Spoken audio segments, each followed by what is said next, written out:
Shady Rest is a place that I grew up on.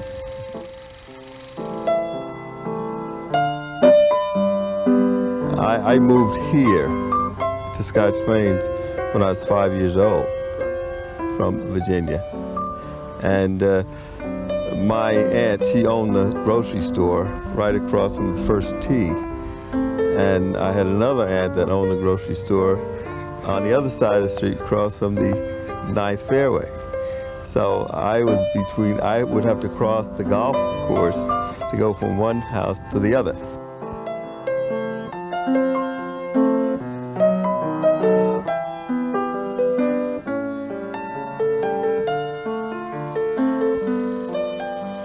Well, I was born not too far from here on Madison Avenue in Westfield. And I came here as a young lad.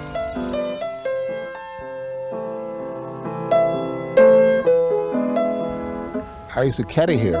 In fact, when I was in late grade school and high school. And then before my college days, I came here. And originally it was not a black course, it was a private course.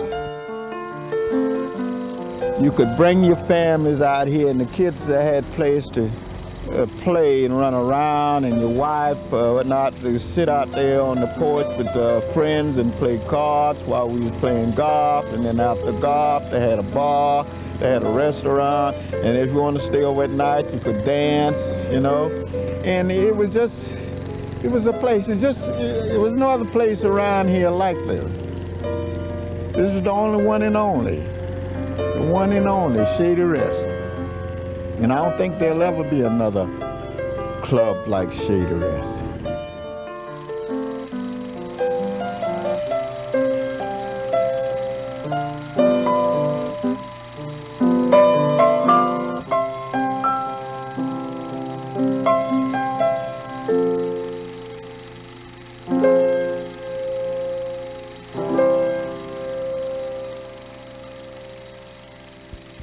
The story of Shady Rest begins at the Westfield Country Club, which was established in 1900 and featured a 9-hole golf course north of the Westfield train line on Jerusalem Road in Scotch Plains, New Jersey.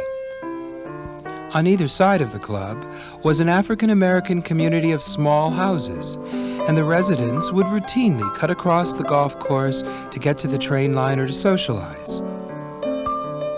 Over a period of years, a right of travel evolved, which later affected the legal rights of the all-white private club. And in 1921, when the Westfield Country Club considered plans to expand the course to 18 holes, this legal condition undoubtedly affected their decision. They chose instead to sell the club and merge with the Cranford Golf Club to form the Echo Lake Country Club in Springfield. The former Westfield Club was mortgaged to the Progressive Realty Company, created by a group of prominent African Americans, and became the Shady Rest Country Club, considered to be the first African American golf and country club in America.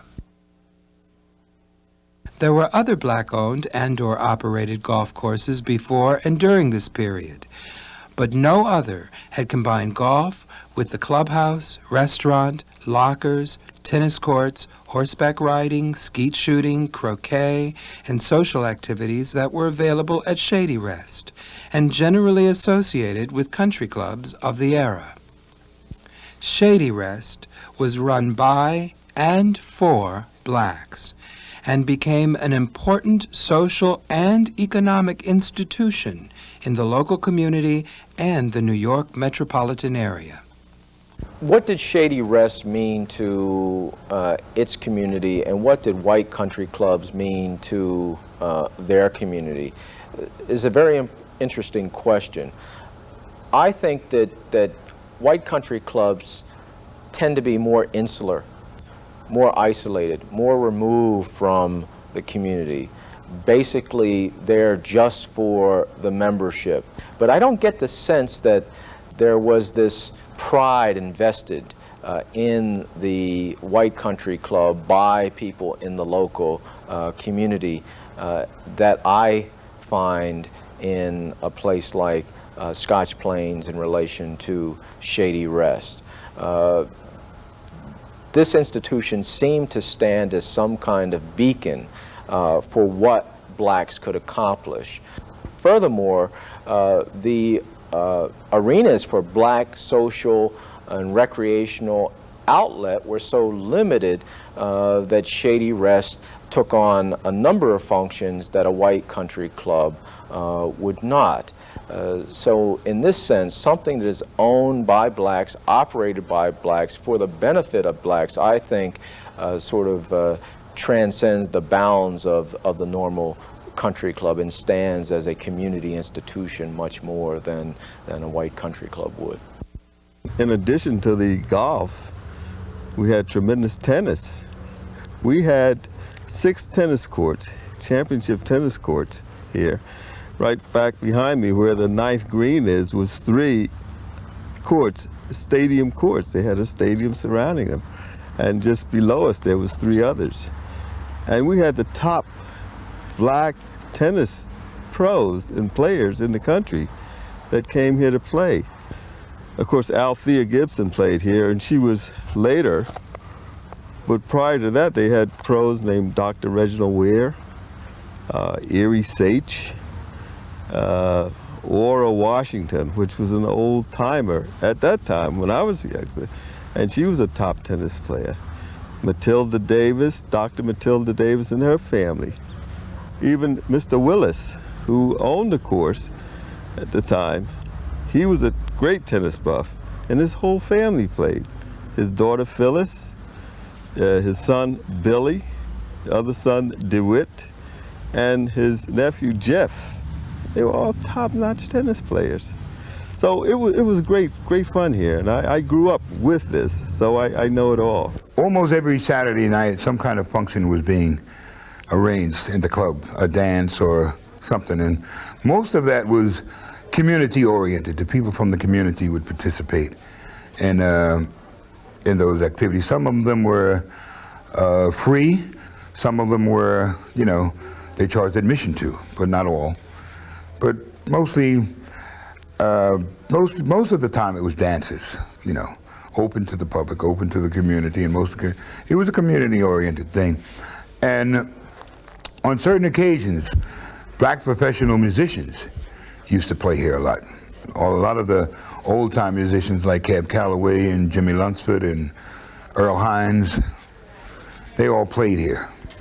At Shady Rest, when we first made that appearance for that one night thing that we did, and then it became a weekly thing like Saturday and Sunday, they had other bands there, and they just shoved us aside. If they had a big-time band coming in, they just tell us, well, you're not playing this weekend because we got Count Basie coming in, or we got Jimmy Lunsford coming in, or Lionel Hampton, or one of the other big bands. And we said, oh yeah, well, we were glad not to play because we wanted to see what they sounded like too. So we didn't mind not playing because they had a big band coming in. So that's how that went. And then a lot of times we'd come out early in the daytime on nights that we weren't playing, that they were going to have a big band there.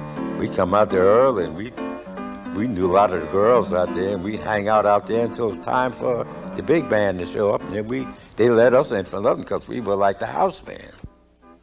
There was an experience where Ella Fitzgerald was here with the Chick Webb band when she was singing with Chick Webb, when the bus used to come up off of 22 Highway and come up Jerusalem Road to the club. One time the bus pulled up, and my youngest sister, she lives in Atlantic City now, she was the first one up to the bus when the door opened. And when Ella stepped off the bus, she placed a silver dollar in the palm of her hand. She kept that silver dollar for years. She was one of the first children at the bus. And Ella, when she stepped off the bus, she gave her a silver dollar. In 1925, the first National Colored Golf Championship was held at Shady Rest. This championship was organized by a group formed earlier that year in Washington, D.C., called the United States Colored Golfers Association. B.C. Gordon, president of Shady Rest, was elected the president of this new organization. 2 years later, the group was renamed the United Golfers Association, an organization that served as the governing body of black golf until desegregation opened up many public courses to blacks in the mid-60s. In that same year, 1925, a fight for control of Shady Rest erupted over mismanagement of the club's finances between forces representing a New York contingent headed by Henry C. Parker and a local group from New Jersey. The local group managed to vote out the New York slate of club officers. But the New York group was reinstated after the election was challenged in the courts. However, sometime following this controversy, it was rumored that Parker and another New York member, John E. Nail, left Shady Rest along with money collected to pay off the mortgage, leaving the club in substantial debt. It was at this point that William Willis Sr. assumed control of Shady Rest. He owned the place. After Nails and Parker left, right, with the monies that had gathered, I guess, for the purchase of the place, or to pay the mortgage off, they left, they skipped town with it. And there was a matter of $20,000 that closed the deal. And the old man came up with it, with Dr. Brock out of Westfield. William Willis Sr. ran Shady Rest for the remainder of its history. In many ways, he represents the struggle of African Americans entering the mainstream of middle-class America. His son, William Jr., describes how his father accumulated money and eventually became involved with Shady Rest. He's a regimental supply sergeant. He had a business head, right? And all the meats and whatnot, right, came through him. And then he would issue them out to, and the officers and whatnot. So he saw that the officers were well fed. And to show their appreciation, he used to loan money, right?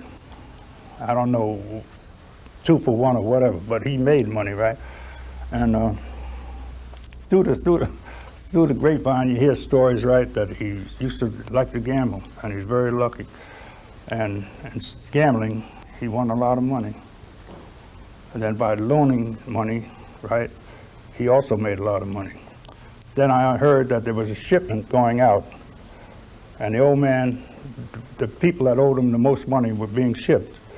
And the old man, through the years, by taking care of the officers, held up the shipment until payday.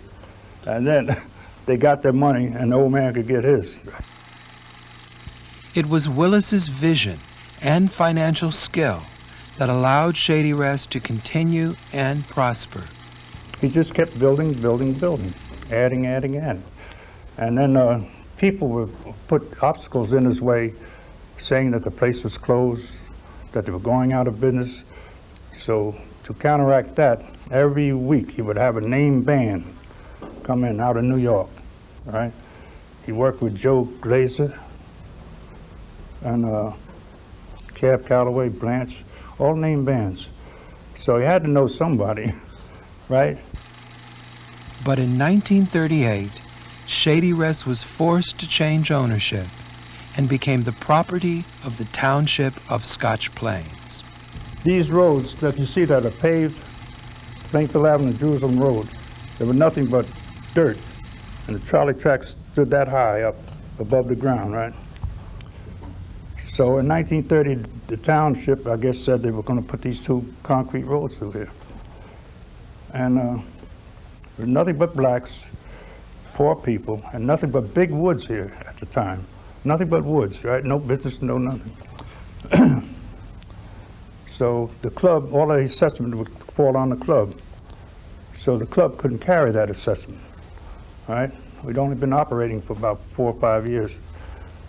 So it was suggested to the old man by Sheriff Campbell at the time. So Willis let the township take it over, lease it year by year with a gentleman's handshake agreement, nothing in writing. So this is what he did. And it paid off because the club couldn't exist without these roads, right? So he had no alternative.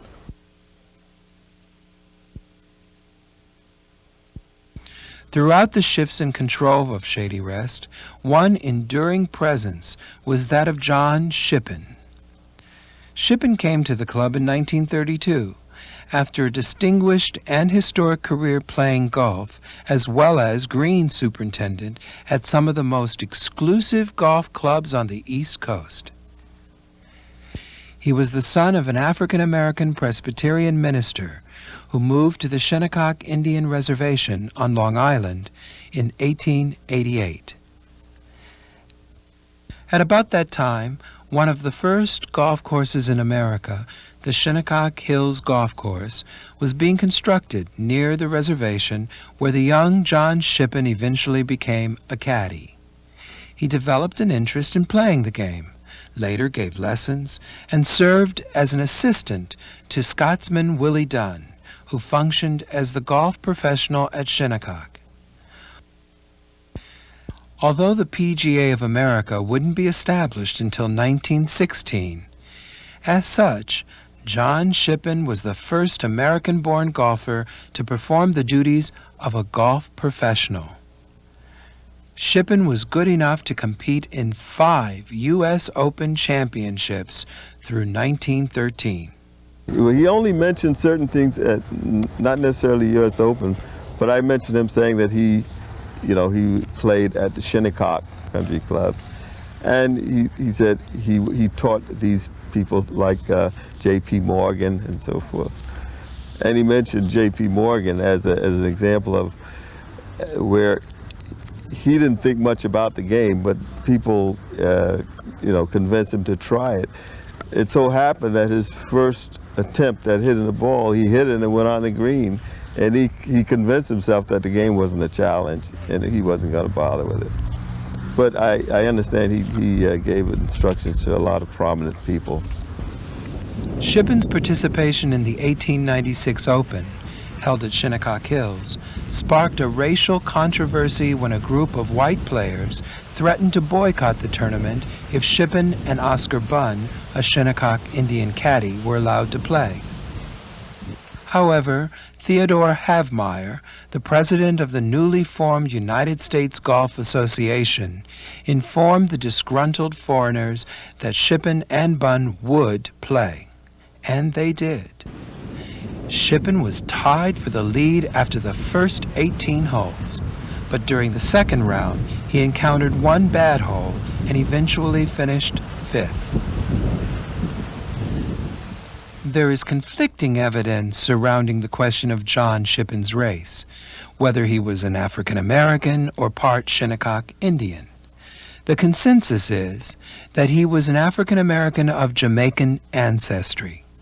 The fact that Shippen married a Shinnecock Indian woman and the tri-racial nature of the tribe has contributed to the dispute. He was the first black in the Open, and he passed off as an Indian. But we didn't talk too much about it. But I recall one Sunday, all this family came out here in their Indian regalia, right? Oh, I don't know, about 8 or 9. And I had a good time out here on the porch, spent the whole afternoon. Again, I say I was young and I noticed it, right? Then after the years went by, learning more and more about Ship and reading the articles, because he never spoke of it, right? I put 2 and 2 together. Although many of the members of Shady Rest were unaware of Shippen's golfing accomplishments before he came to Shady Rest, he was remembered for his influence on them as kids. Everybody liked Chip. Everybody took an interest in him, and he took an interest in the kids. He never had any kids give him any problem as far as fighting or anything like that, or bad language. Or when they came over here and they started to caddy, they looked up to Ship. Very few of us, in the beginning, we called him Mr. Shippen, but he made it a point to call him Ship himself. We as kids would follow him around, caddy for him. When he was working on the greens, we would go out and help him carry the flags and put them in the hole. And as a caddy, you get to learn the game because you don't have clubs of your own, but you take the opportunity to take the clubs out of the bag of the person you're caddying for, and out of eyesight, you would start swinging the club. They had a tournament over here one time, one Sunday, and I really wasn't aware. I don't know what happened. Somehow it got by me that they were having a big tournament that day, and they had a lot of people over here to play, you know, and they needed caddies. But for some reason, I wasn't here, and I had gone to church that Sunday, and it was near the end of the church service. I saw this young fellow that I knew who was a caddy, who was standing outside, you know, outside the door, outside the church, and I could see him. So I got up and went out to see what he wanted. You know, he looked like he was looking for somebody inside the place, and I got to ask him what he wanted, and he was looking for me. He said, "Come on, man." I said, "What are you talking about?" He said, "They got a big tournament over there, and Ship wants you to caddy." You know, he pulled me out of church to caddy in one of the tournaments. He said, "They need caddies over there. Ship looking for you." He worked this way, and he lived here just like a father, uncle, or whatever. Buddies, right? He would get up in the morning and sweep the greens, you know, to get the worm cast off and do. He'd cut the greens. He knew the upkeep of a golf course. And after that was done, he'd go up and relax, come down in his knickers on, and play golf with the guests or whoever, you know. And he made a little money, you know, betting. Different people would bring white fellows up, right, from Plainfield and different parts, come up to challenge Ship. Dr. Dura from Plainfield was good for that. He had the contact with these fellows that said they were good, and Ship would eat them up out here. Right? He could do anything with a golf ball. In the year 1951, we had the club championship here, and I beat John Shippen. I was 4 down and 5 to go. 3 down and 5 to go, and I had 4 straight birdies. I birdied 5, 6, 7, and 8. And I beat John that day. Just one of those days when you're on. So you beat the U.S. Open competitor? Sadly, in 1968, John Shippen died at the age of 90, alone in a rest home in Newark, largely ignored. When the U.S. Open was played for the second time at Shinnecock Hills in 1986, John Shippen was mentioned in the opening of the telecast by ABC. Ironically, that's when many of the former members of Shady Rest became aware of his accomplishments. In 1963, the gentleman's agreement between William Willis Sr. and the township of Scotch Plains came to an end. Shady Rest became the Scotch Hills Country Club and was open to the public. Historians view this change with mixed emotions. While the end of Shady Rest is linked to the rise of integration in public facilities in the 1960s, there is ambivalence over the inevitable deterioration of this African-American institution. What kind of price have black people paid for integration? We tend to think about integration in positive terms. First of all, I don't believe that African Americans have reached a true state of integration in the society, that integration tends to be superficial. And certainly the kind of integration that we have has tended to hurt black institutions. So what happens when municipal golf courses open up to blacks, when private courses open up to blacks, when other kinds of social institutions open their doors to blacks? Oftentimes black institutions will lose membership. New generations will not have the kind of rapport, relationship, endearment to a black institution as would those who came up in a segregated and exclusionary era. So Shady Rest's demise has to be linked to larger issues beyond the municipality, beyond the community, but in terms of the effects of the kinds of integration that we see taking place in American society. Now it is with great pleasure I present to you Lee Elder, Senior PGA Touring Pro. As a tribute to the memory of Shady Rest and John Shippen, a local Scotch Plains community group organized a series of events at Scotch Hills. A minority youth golf clinic featuring senior professional tour golfer Lee Elder, and an annual tournament named in the honor of John Shippen.